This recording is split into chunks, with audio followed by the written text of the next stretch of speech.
Okay, good afternoon, everyone, and welcome to Saudi Workspace Summit. My name is Marina Mirjian. I'm founder of Intellier, and I'm also honored to be your chairperson for the next few days.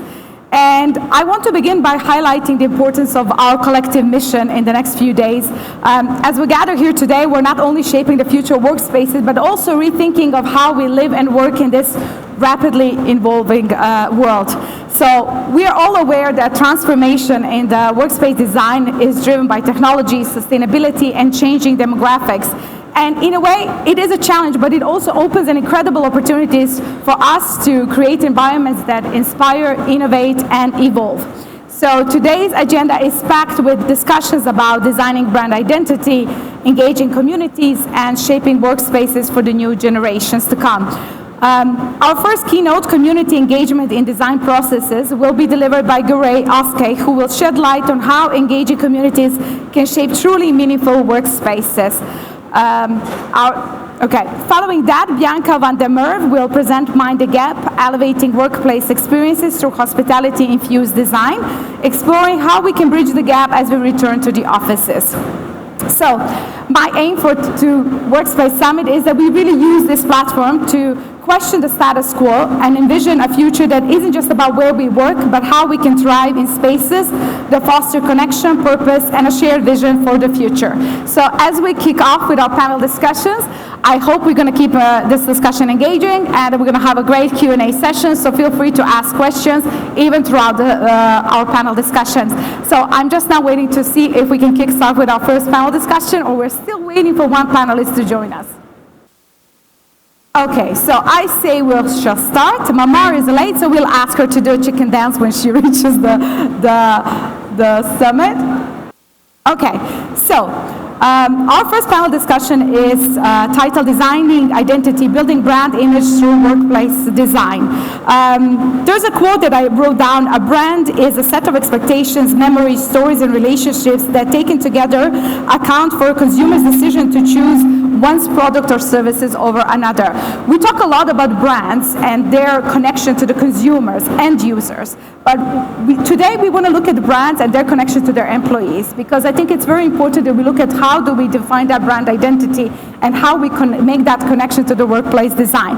82% of employees feel more connected to the company's brand when the office design reflects its brand ethos, as per Steelcase recent research. Companies with strong brand identity in their workspace have 25% higher employee retention, according to Glassdoor. So this session will explore how workplace design can reflect and strengthen a company's brand identity, and it will also cover design elements from communicating brand values and culture to employees and clients. So without further ado, I'll start welcoming our speakers to the stage.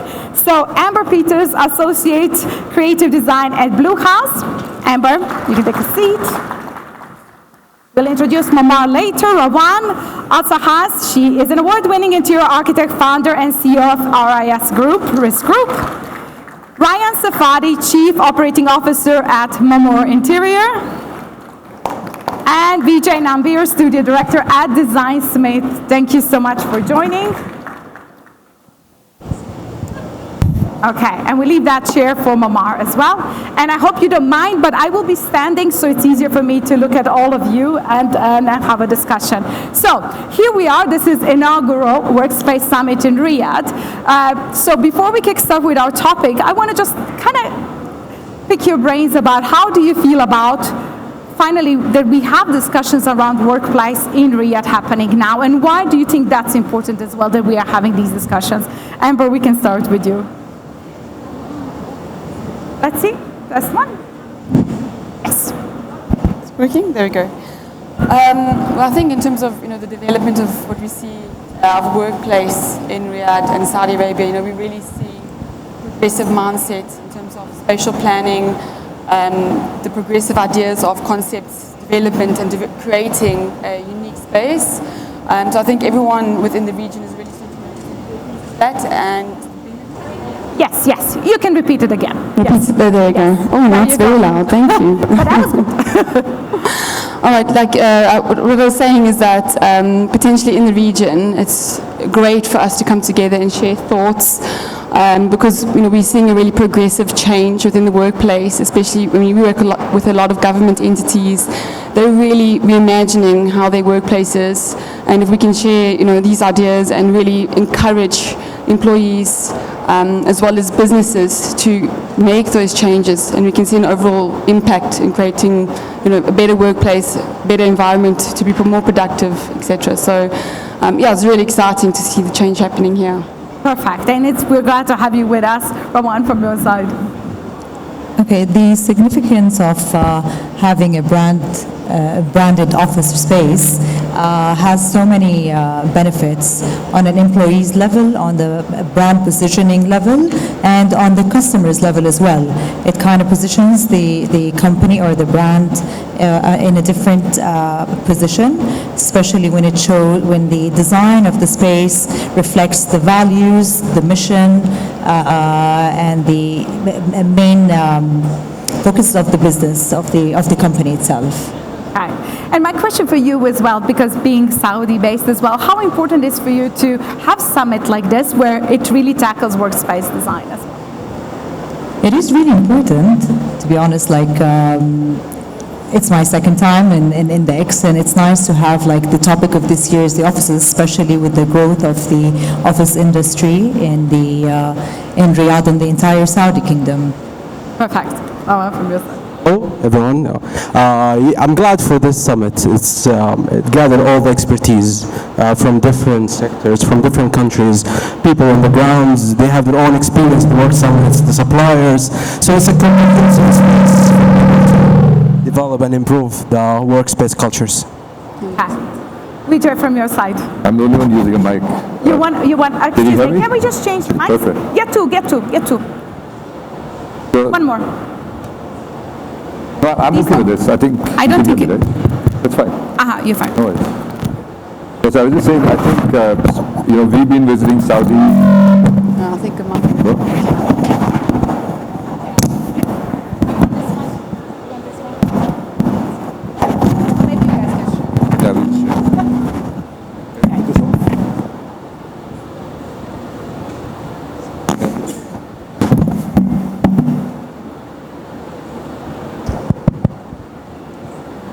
Hello? Can you hear me now? Perfect. No, so I was saying that we've been visiting Saudi for almost like a decade now, right? And it's always been a place where people come to work. And I think it's high time we start giving people the environments that they deserve to work in, right? We've all come from so many different parts of the world. We've seen the best workspaces. And Saudi is the future, right? So if you're planning to build everything that is so beautiful, then the people who work here deserve the best. So you have to design workspaces that they deserve. Thank you so much, and it's great that for the over next 3 days we will have discussion about workplace design, but also shedding light on what's happening in Saudi right now at the moment as well. So going back to our topics, obviously, Amber, I won't start with you. I'll go back to Vijay, and I want you just to keep the discussion flowing. If you want to just add on, so I don't have to say who's going to come next. But anyway, Vijay, let's start with you. How do you ensure brand identity is consistently communicated through workspace design while also maintaining functionality? So that's the first question as well. So I think the first thing to understand is, there was a traditional understanding of brand. It came from things like McDonald's, right? Like the minute you say something, you identify colors, you start putting those colors all over the space. But brand isn't that anymore. Brand is about culture. It's about the philosophies of the company. It's also how they want to project themselves to their clients and their employees, right? So now, if you want to kind of introduce brand into design, it has to be layered. You have the actual branding that comes in. You've got culture-based, intervention that you need to do. You have future thoughts that you have. You want to tell people that if you stay with me, we will retain you, but we'll give you the best environment, right? All of this actually talks about the brand. Why do people, for example, want to work for Google? Or for example, a PricewaterhouseCoopers or for anybody else? It's not that they get high salaries, but they also get the best places to work at. To a point where they're proud of who they work for, right? And then there's no problem retaining them. They'll stay with you, they'll work hard, productivity is higher. So in general, I think the understanding of brand identity has to be wider. You know, you can't just kind of cut paste logos onto walls and make it into a, you know, McDonald's outlet. You know.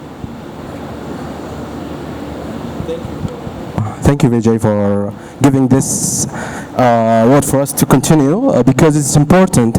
But I want to ask the people on the ground the question: how many office spaces did you see that is very nice to take a picture of, but you cannot imagine yourself working on that space? Did you see spaces like that? It's beautiful, but you cannot imagine yourself. So this is the key points. People or brand owners or company owners, they want to deliver certain qualities. So I think as a designer, it's good to sit with the stakeholder and decision maker and tell them if you have certain layers or from certain people, you want to guide them through like visitors, investors, board members, so they can have their own way, their own entrance where you can celebrate more the values, the core, or the how critical the brand image to be. And the other side, the employment area, the employment zone, where day-to-day work is happening, it needs to be matching people, so it will be constantly not just for the brand, but it's for people more than the brand. From your side? Basically, when you talk about like a brand, company branding, it doesn't only reflect on, as he said, like the logo and the colors. It has another layer of really understanding when you're designing a space, really understanding the company's vision. Where is it going? Is it more, if it's something like a law firm, so you'd find it like more closed with closed spaces. If it's something like Google's office, their concept is all about sharing and working together, so you'd find more of an open space offices, more of many meeting rooms where people can, you know, think, experience with each other. Plus, it also goes into, like, you know, the little things, the lighting, the colors, the materials, the scent, the sound. So it goes through so many layers to have the coherent blending between, like, to deliver the real brand identity within the design. Thank you. Amber? All right.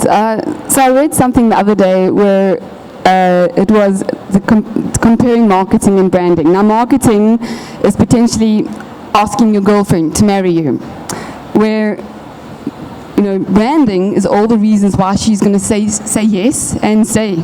So this is what, you know, branding is, what I really try and what we always try and embody in the project. It's not a sense of, yes, it's color and the layers and the interviews that we do with the senior stakeholders, but it really is a feeling. It's almost like when you walk into someone's home, you can tell that there's love and there's a story and there's a family in there. So, you know, there's many ways that we can do this as designers. There's many tools that we can take on board, which is, you know, again, you mentioned public and private spaces, creating something that is more, you know, layered in terms of architecture within the interior space.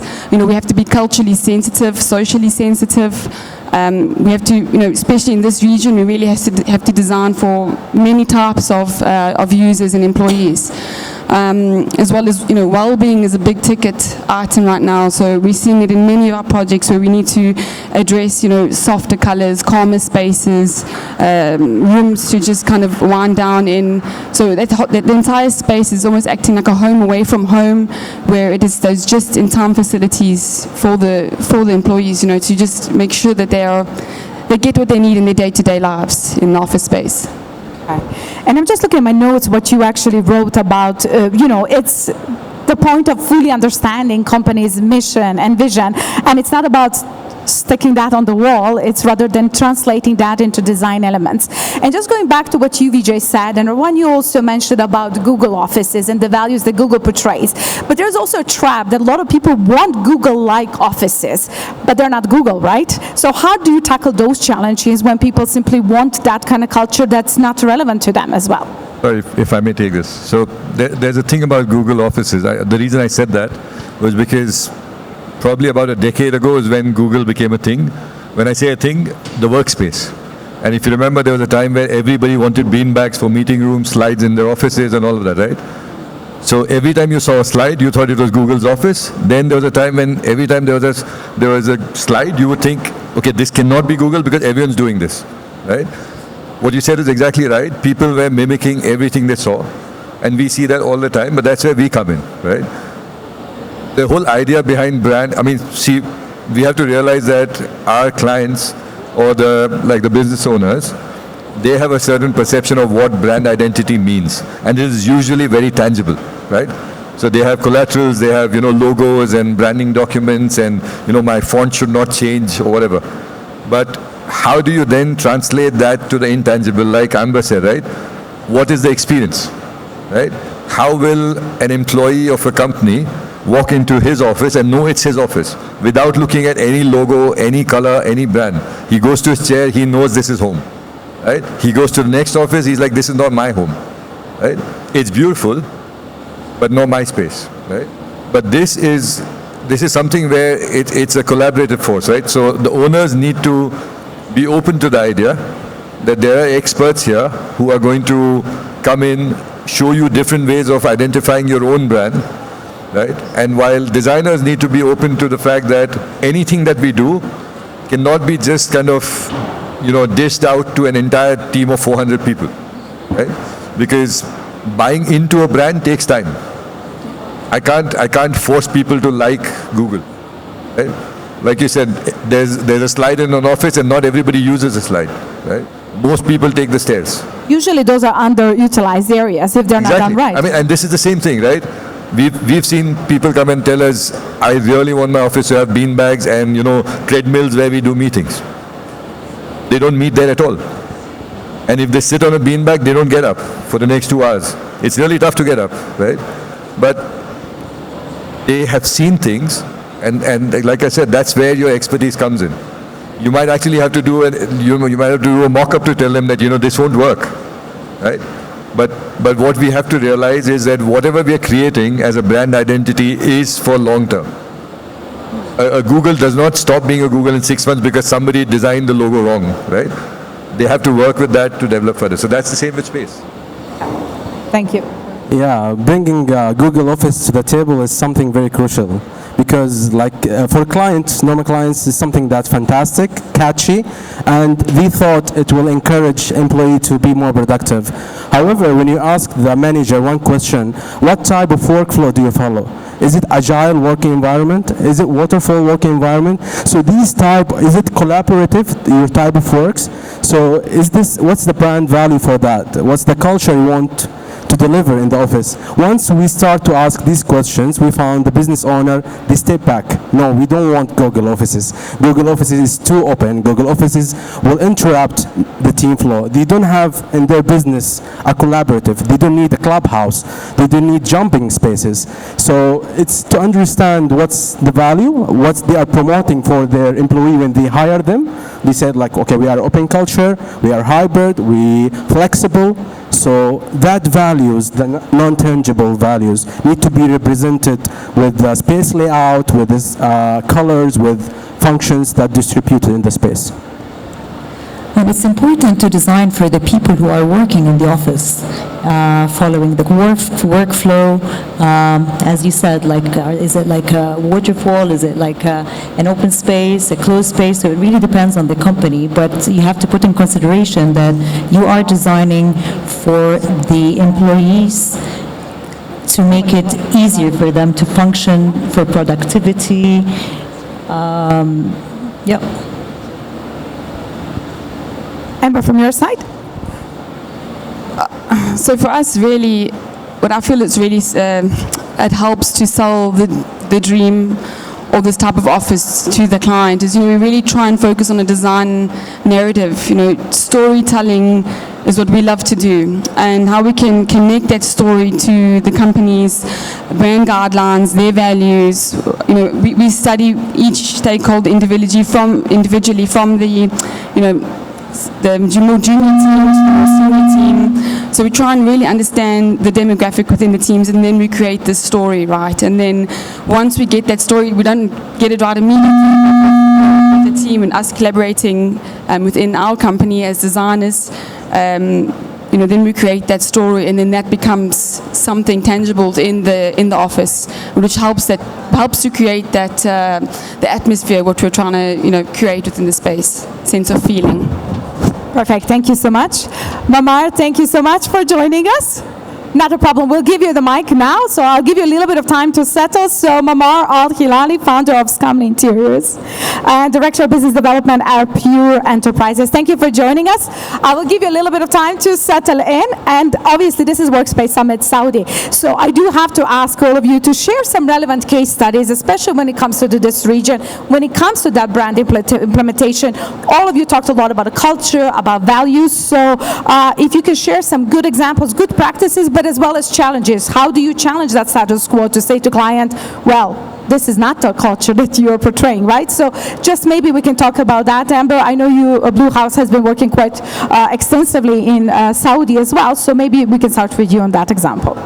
I mean, like I mentioned before, we are dealing with a lot of government entities where they're moving from a traditional workspace to a more progressive workspace where we are adopting agile work styles, really incorporating wellness spaces, very open spaces. But again, it's not all open. We're really creating a balance now. We're really seeing within, we do large scale towers. There's really becoming a wonderful blend, and there's a flow between all the floors. So from a macro point of view to the individual micro, individual offices.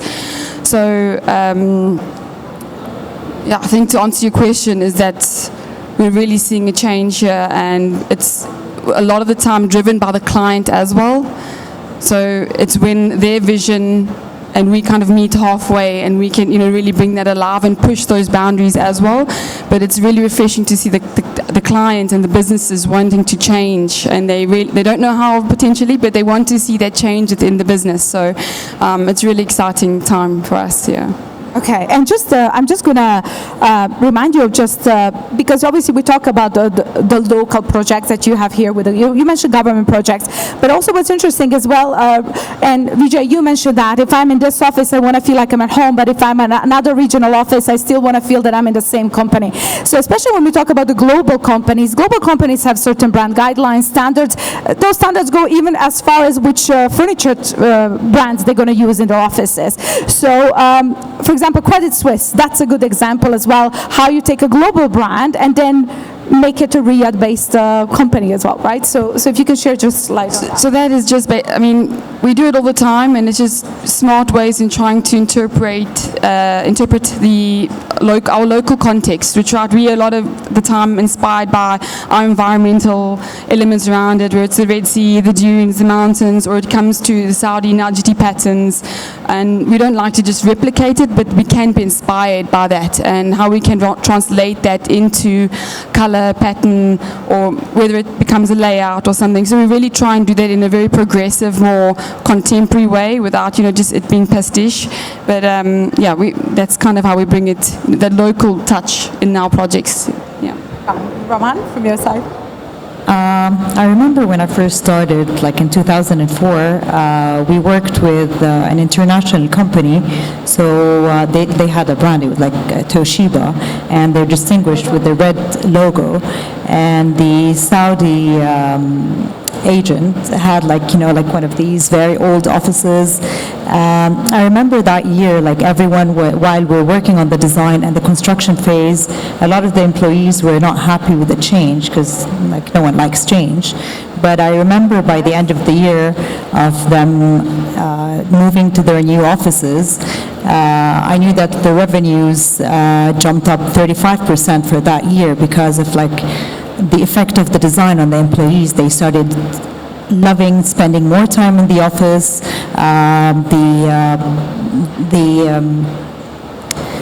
Productivity level went higher, that it caused to, their revenues went up 35%. They were able to acquire many big brands after they repositioned themselves in their new offices. So it's a whole,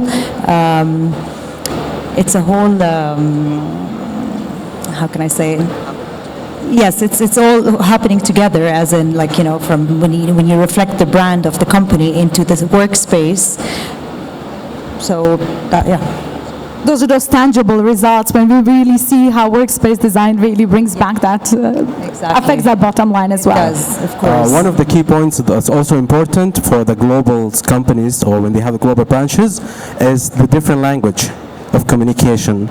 So between people from abroad, local employees, how to reach to a middle ground of branding in the space. And that can be happening through changeable medias, so like changeable screens. That changeable screens can accommodate both languages. So you can have interactive text for people, motivating them during the lunch hour. Let's go for lunch together, in the screen popping up with different language. So you feel like you are appreciated since you are not in your place, and people also in the local, they feel like we are connected when it comes to globalization of the spaces.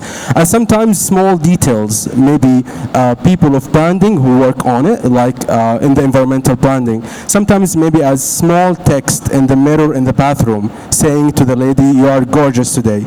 It pushes, it gives motivations, people like capture it, take it, live with it. So sometimes it's not just about the space and the layout, it's also towards these small details and how to make it changeable and adaptive for people.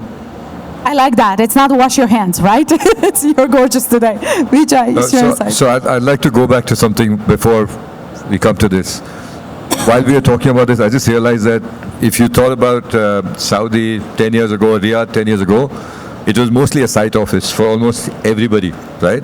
So everybody who had like really swanky offices in Dubai, in Qatar, wherever, here they would come and take a large space, put carpets, workstations, just work. And they would all fly out every weekend. That's changed. Everybody wants an office here now.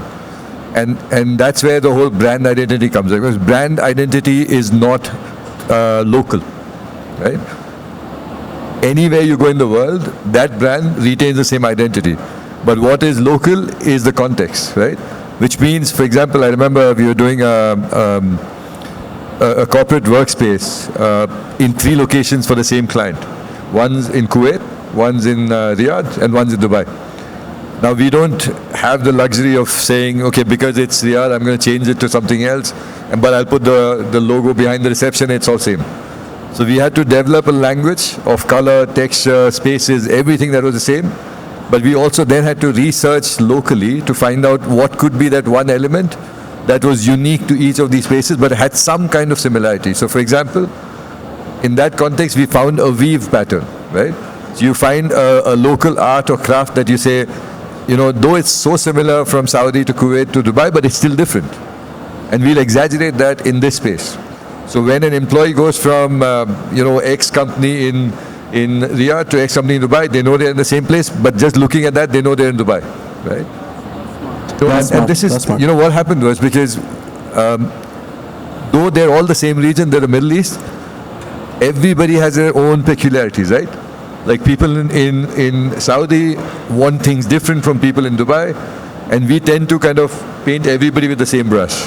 Because you're working for Google, you'll all behave the same. Right? So that's what we've started doing now, where we say, we define, like I think Amber mentioned earlier, the focus is on the storytelling. The focus is on the concept.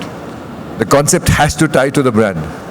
If you have told a really nice story, it'll sell everywhere, right? You just need to change the end or the start or whatever, but the story remains the same. And obviously that story, it doesn't have to be obvious as well, right? It's just intertwined throughout the process and through design because again, as well. you must think about this, right? Yeah. How many employees do you see every week going from here to the next one, right? You usually design for people who stay. You build offices for people who are going to be in that office 8 hours a day, 5 days a week, right? So you can't think that I'm going to also talk about the context in Kuwait or somewhere else, but you have to realize that brand affinity comes from that familiarity. And it's good that you mentioned, because later we'll touch upon hybrid working as well, because how do you connect that brand to people who are working remotely as well? But before that, Mamar, thank you so much for joining us. And as I said, we're sharing just the local case studies. Can you hear me? Okay, so we're sharing local case studies. So I just want to know, out of your experience, if you can share some good examples. Can't hear me. Can you hear me? Yes. Okay, first of all, I want to apologize from everyone because I was at the other side on a completely different talk panel in one of in another different hall.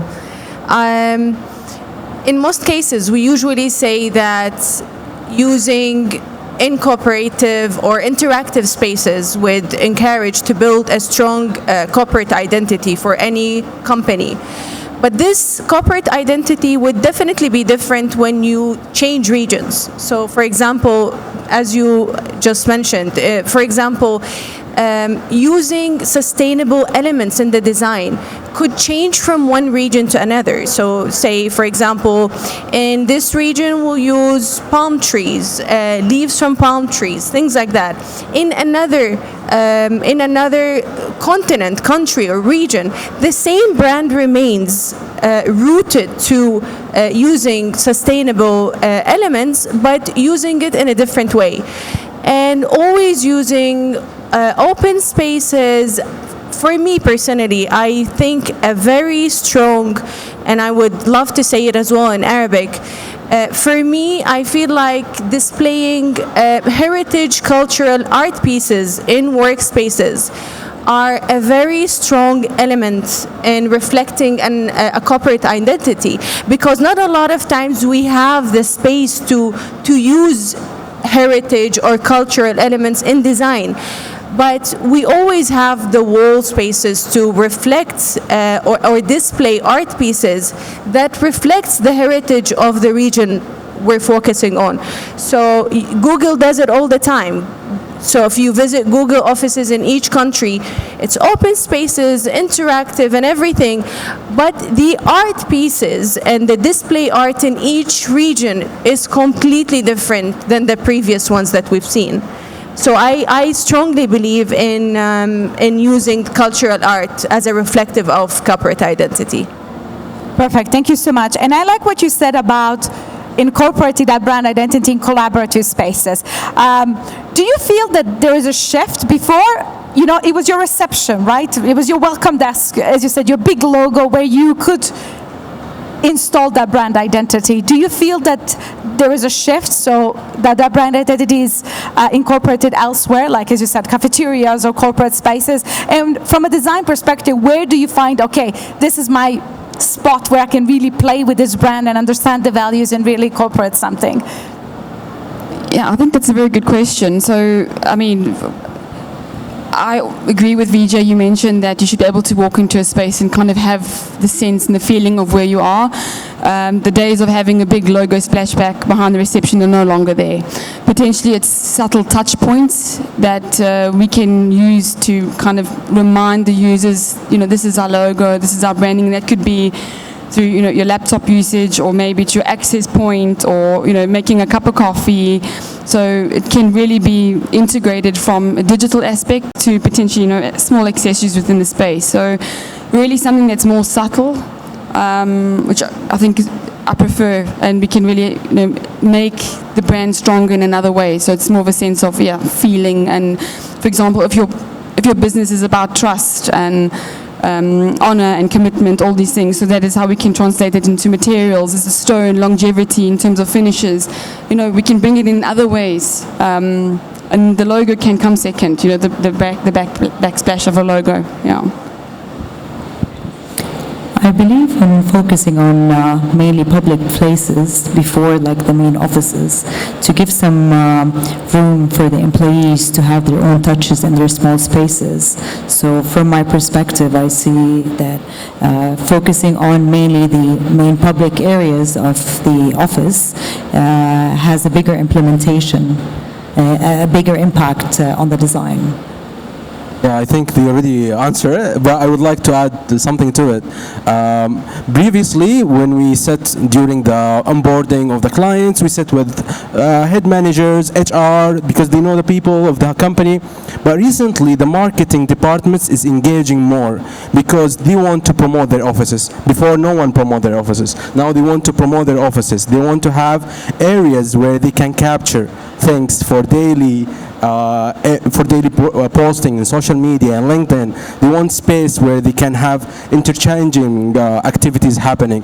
So marketing departments working with them along with branding agencies for the company, they help with the interior designer how to make things works that way. But as they mentioned, public spaces is the best, but having this multidisciplinary collaboration will make the place branded, works for people, and interior design and managers are satisfied.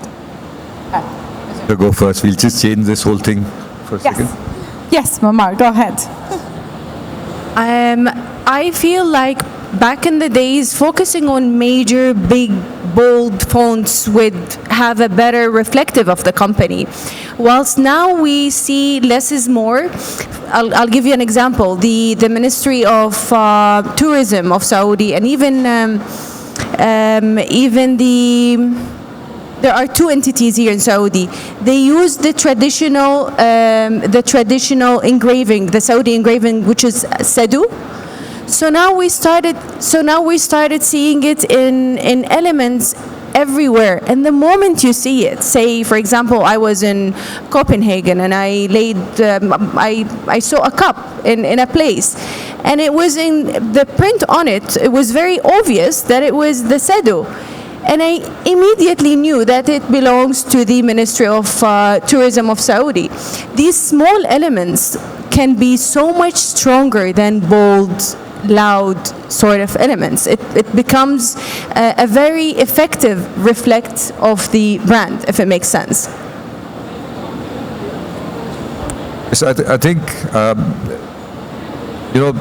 for people who are in design or who are in hospitality, front of house, back of house, anything that is facing a client or anything that is facing the people who pay is front of house. Anything that nobody pays is back of house. So branding always was front of house, right? So your reception has that fancy logo, your building on top of the building has a logo, but you'll never see it in the basement, right? Why would you put logo when no one's seeing it? How branding has changed now is most companies are saying, I want my main logo to be really small, subtle, classy, all of that. I don't want to scream, right? I'm not going to make a big fuss about it. But now my brand, like for example, I know I'm, for example, the Saudi tourism department. When you come into my office and you see that small co-working space, that is a unique brand identity of Saudi. And it's not back of house or front of house, it's the heart of the house. It's the guys who work there, right? So that whole thing of we do things so others see it has changed to we do things because we love what we do. And if we love what you do, people are going to love it, right? If you create a logo that you really like, and it's not about what you paid or who designed it, then generally 8 out of 10 people are going to say it looks nice, right? Brand designs, everything is now moving from front to the center. You'll see people do branding in toilets. Like there are offices that say all our toilets around the world look like that.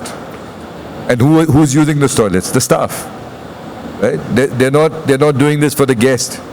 They're not saying my VIP guest needs to have this crazy toilet. They have good toilets, but they're going to move the brand to the people.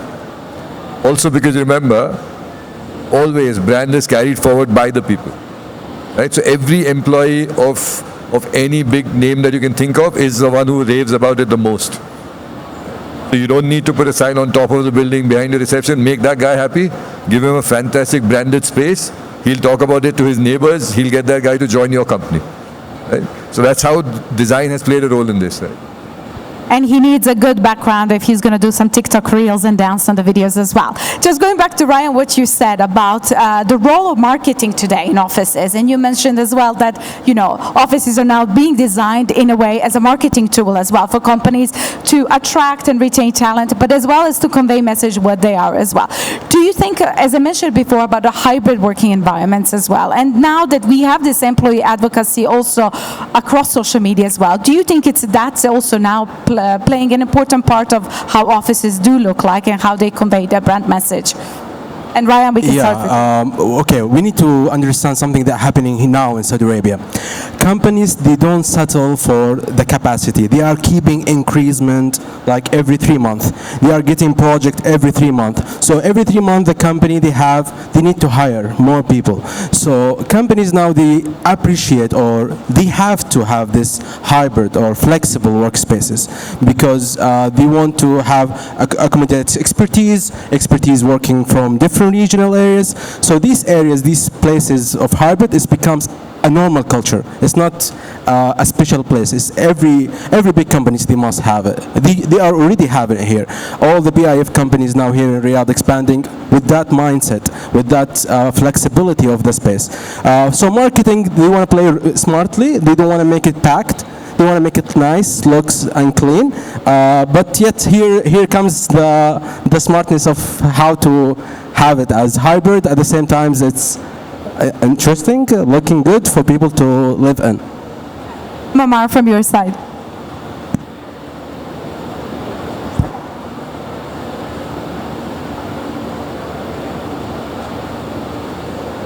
Having a hybrid design in different regions or different countries, cultural backgrounds and things like that doesn't always mean that we're going to be intimidated or scared of using different elements that's going to clash in our design.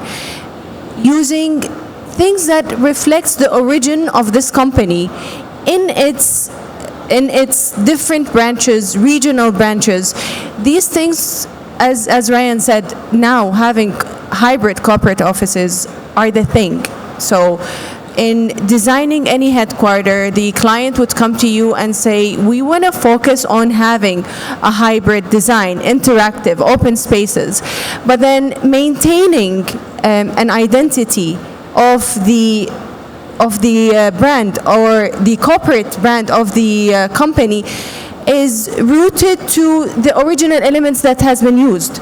So we can maintain using hybrid designs, but always using the elements from the regions where we extend the branches to. And as he said, sometimes it could be scary that it's like clashes and it's not gonna seem as we aim, but using it in an intelligent way to reflect a smart branding to it is always strong. Perfect, thank you. And before we continue, I do have more questions for you, but I would like to open floor to our audience and just go into Q&A because I'm just mindful of time. So if anyone have yes, can we get one mic here? Yes, do we have? Okay, Amber, can I borrow your mic and then I can share with you? Here we go. Yes, perfect, thank you. Thank you. Can you introduce yourself, sir? Chris Shackle, DMG from the organizers. Thank you very much for the insight. I have a quick question because obviously this is a very popular location for a lot of companies. A lot of companies have moved here or are in process of moving here. Companies like ours have been here for more than 10 years, but actually we're growing, so we're looking for more offices. It's clear that there are a lot of benefits in productivity and influence on employees when you brand a space, when they're proud to work there. Absolutely. In reality, people want to move fast. They don't want disruption to work. And so my question to you is, what challenges have you faced with clients? What learnings can we take on board for beginning of the project to the end of the project? What have customers maybe not thought of and gone down the road and you said, I wish you'd come to me earlier, I would have explained it. Because obviously there are budget constrictions, there are timeline constrictions, and then there are expectations. So it'd be interesting to understand what 2 or 3 tips of when you're designing an office, the time that you need, the kind of budget that you need, maybe even per square meter. I know that varies, but it's not just government, budgets. There are a lot of private companies, obviously, that want to move ahead and achieve the same kind of things. Thank you. I'll go. Firstly, you said... It's a deep question like that. I want to do something, but you said you were going to open many new offices, right? I'll give you my card. We'll talk separately about that. I was just joking. Safe hands. No, but the thing is, what usually happens is that there's a lot of time spent by clients in identifying many things about the business, the location, what's the budget they want to put, how many people you want to employ, all of that, right? And there's a significant amount of time that's allocated to that because you think that's important, right? But for some strange reason, when it comes to actually making that space for them, 60 days is enough. Yeah, sorry, just to add, usually we're exhausted by the time we found the location and we've moved in, whether that's a shell core space, furnished, unfurnished, Correct. and we just want to go ahead. But then it's up to you guys. So the thing is, it's not just one person, right? Almost everybody is going through the process. This is not what you do day in and day out. So looking for locations, finding the right space that fits, all of that is a pain. As designers and as a design studio, we follow a certain process where we first identify the information that you have for me already, so that I can raise flags right in the beginning. There are some of it that I know I can mitigate. So for example, if you told me I need design and build to happen in 30 days, right? I'm not a magician, I'm a designer, right? I can design, I can build, but doing everything to your satisfaction, for you to sign off and then build is a challenge. Because what you've not agreed to in this entire process is that you'll agree to my design whatever happens, because you don't have time. You will choose. You will want the office that you want, right? So what we do is we put a lot of, checkpoints, right, along the way to tell you every time that we are doing something in a rush. There are places where we understand that there are budgets involved, we understand there's timelines involved. So we also understand sometimes that I'm sure all of us sometimes give up some of the things that we would never give up, because we understand that the financial impact of me being stubborn is very high on you, right? But then there are other things that I know I will talk to you about a year from now and I'll say, I told you so. You shouldn't have, right? You had to change something else, you had to your new location or whatever. So it usually is a give and take, right? If in an ideal world, I would have said, please come to us when you even think of the first office, because we can even tell you which might be a good location to look at. And if not us, I think all of us know people who can give you the right advice, so that a lot of the work that we might do with you is already done before you come to us, right? We've seen people come to us with like a printout, like an A3 printout saying, give me an office. I'm like, is there a CAD file? Is there MEP? Is there a structure? Can we see the place? No, you can't see it for 2 more months. Your magic. Yeah. No, I'm saying, because the thing is that when you find the right place, you don't ask questions because you think it's the right place. Okay, just a quick tips from others. Involving a designer from early stages during site screening will save time, okay? It can be as consultation session, not as a full package, so it will help you which site to go through. Hiring a project manager when you have different entities, because when you're in a rush, no project managers, the project will be loose. So that's for me. Can I just add something? Usually, companies, when they reach a desperation level of finding and securing a space, when they reach out to fit-out companies and everything, they would not know their main key points. So your main focal points should be, first of all, as he said, hiring a project manager is essential for you, because the project manager is like the bad guy who's between the client and the fit-out company, So they would audit, analyze, and come back to you with reports. Second thing that I urge any company to focus on is not utilizing the space 100%, because you've got a lot of employees, you want to put them all in one space, and then you end up using all the space you have, and in the future, if you wanted to create a small workspace for your staff, or an additional meeting room, or any kind of facility that you want to have it in the offices, you're going to end up with no spaces. And usually breaking, remodeling, and things like that would cost companies so much more than starting from scratch.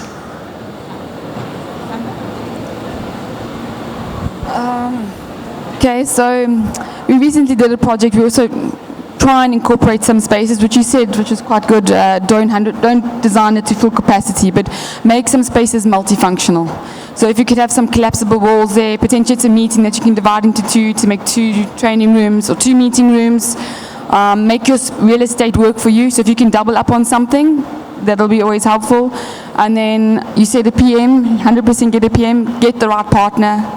Your entire, from the lead design consultants, your MEP consultants, everybody, if you get the right partners, I think you'll be in good hands. Make sure you follow the right stages. Yeah, that's, I think, in a nutshell.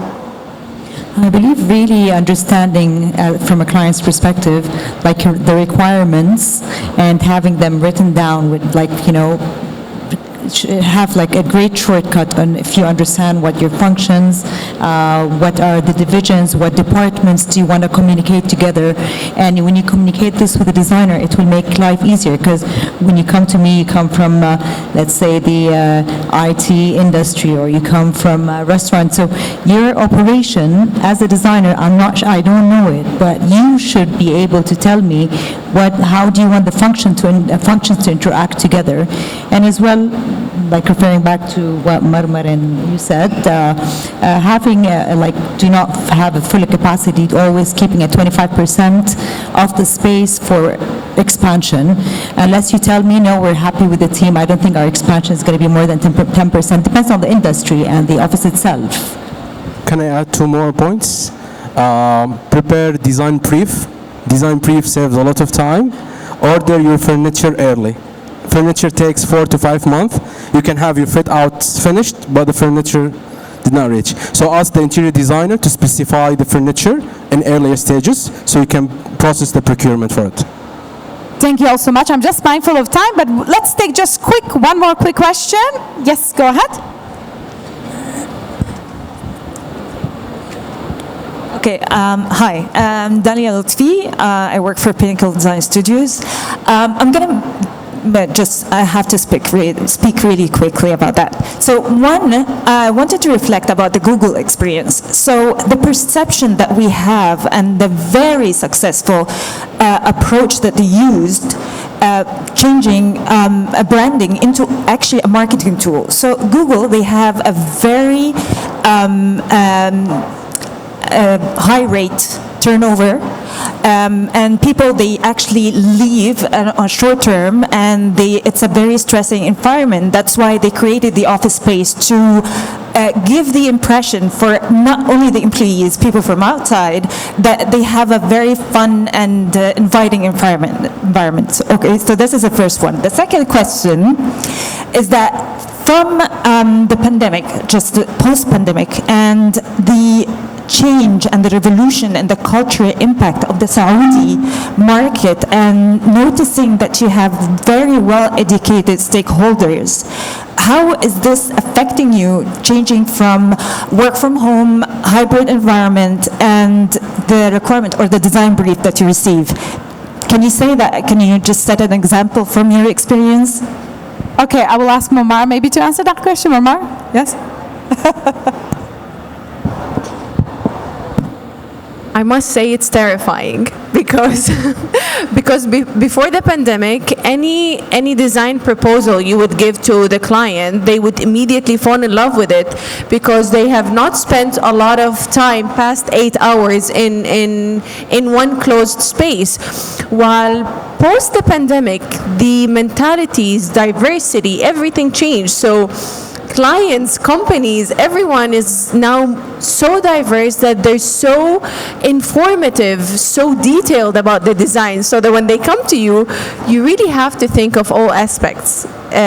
Because working from home, hybrid workspaces and everything, all of this has changed. So the pandemic was, maybe it was a glitch for a lot of people, a lot of work backgrounds, but for us it was a bless, because it got to change people's mentality about interiors. People no longer look at interior as it's just a space. People started taking interior more seriously after the pandemic. I think we have one more question here. Yes. Mike? Yes, there we go. Okay, one more question and one answer, please. Hello. Thank you very much for this interesting panel discussion. My name is Ahmed Bayashut. I'm the founder of Studio A Lighting Design Consultants. As we're talking about the identity in terms of coming as an interior design, how would you integrate when you make the office to be like workable?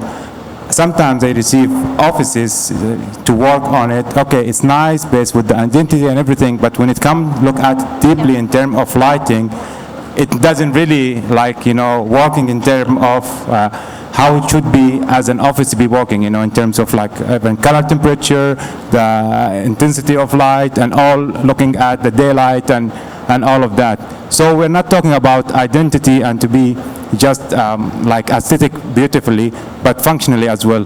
How you collaborate that? It's very important that when you give a layout to any designer, any architect, it's very important that you don't pressure them with utilizing spaces, as I've mentioned earlier, and integrating using nature elements, plants, allowing daylights. Like if I come to a client and be like, I'd rather use this window to allow daylight to enter the office, I'd hear the client say, no, I'd rather have a storage for our stationery and files and things like that. So asking the architect and the designer for their opinion in what makes you more comfortable to stay in the office for longer hours. Just be like, I want your opinion on what elements should we use to allow us to work in more productivity in the office. I don't want you to work in the office feeling depressed. I don't want you to work in the office feeling frustrated that I have to work in the office. I want it to be your workplace, but at the same time, you're utilizing the space properly. If you allow me, I'm going to say this in Arabic. دائما يجي ضغط من أكثر الزباين، أكثر الشركات يقولوا لك نحن نريد نحب استخدام المساحات، استغل المساحات بشكل أكثر شكل أكبر قدر مستطاع. فدائما لما تجي للمهندس أو لمصمم الديكور دائما اسمح لهم أنه يعطوك الفكرة بخلق بيئة سليمة لك كرب عمل للموظفين في بيئة عمل هذه، لأن الإنتاجية تكون أكبر. أنا هذا من واقع أنا شفته ومن experience. إنتاجية الموظف تكون كثير أكبر لما تسمح للمهندس أو المصمم إنه يصمم لك بيئة عمل تزيد إنتاجيتك في ضوء أكثر، في الشمس تدخل المكتب أكثر، تمشي في المكتب تشوف بلانتس، تشوف زراعة بكل مكان، هذه كلها تزيد من إنتاجية هذا. لا أنا أريدكم تشيلون هاي الزرعة وتحطون بدالها كرسي، تحطون بدالها أكيد أنت شبعت من هاي الأشياء. فلو تسمحون للمهندسين والديزاينرز يعطوكم الأفكار حتما حتطلع لك بنتائج ناجحة.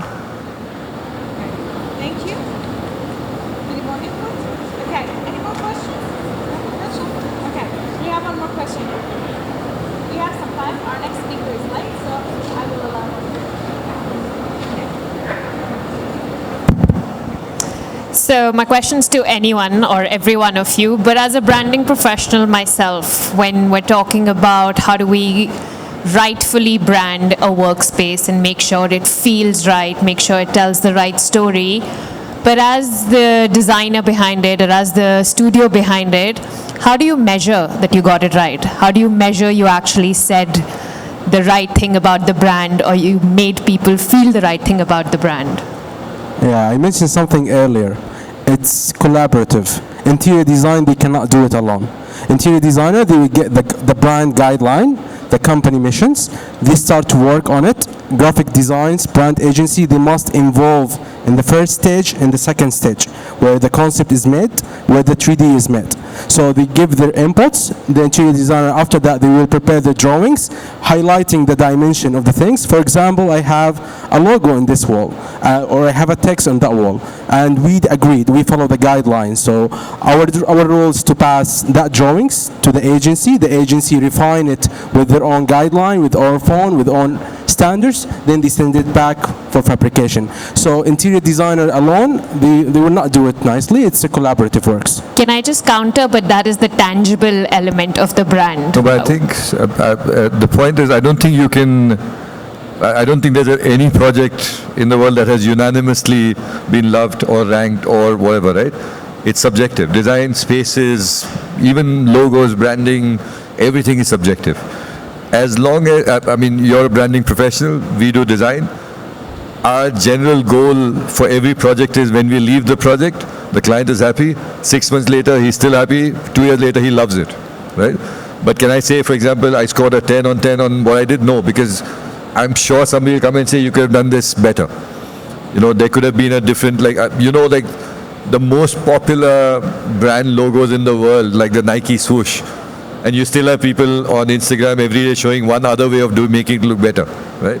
So there is no ranking as such, but I think in general for creatives, I mean, at least for me, if I can walk out of the space, watch it from outside, see you sit there, enjoy what you're doing, I've done my job. 6 months later, you don't call me, great. I mean, except for a coffee or a tea or whatever, but not to complain. Yeah. Add, as you said, how do you measure? Rawan, you mentioned about the increase in productivity and occupancy in that office when you mentioned Toshiba example, right? So I think that's also a good example of quantifying that ROI and that return on investment, right? Exactly, especially by understanding, again, like each department, some departments want smaller desks so you can utilize the space. Some departments, as a design department, need like bigger spaces to use. So like understanding exactly what the customer wants, what are the functions in the company itself helps a lot. And as I said, it definitely does increase productivity, revenues, everyone is happy. Thank you. Anyone else to add? I'm just checking with Tatiana. Do we need to wrap up? Okay, we're done for today. Well, thank you, ladies and gentlemen. Thank you so much for joining our first panel discussion and for opening this year's Workspace Summit with such an engaging topic. Thank you all one more time. Thank you.